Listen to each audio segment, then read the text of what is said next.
Hello everyone and welcome. In this video I'm going to show you how to fix crashing or freezing for League of Legends on your PC. So if you're facing this issue, I'm going to show you a way on how to solve it. On your computer you'll have to go to System and then you'll have to right here to select the graphics. Just let me find it real quick.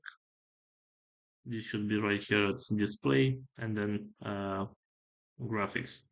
So right here, I'm going to choose for the to search for the League of Legends game. In my case, I don't have the League of Legends installed, but I'm going to show you how it works on a different app. So let's say I want this app right here.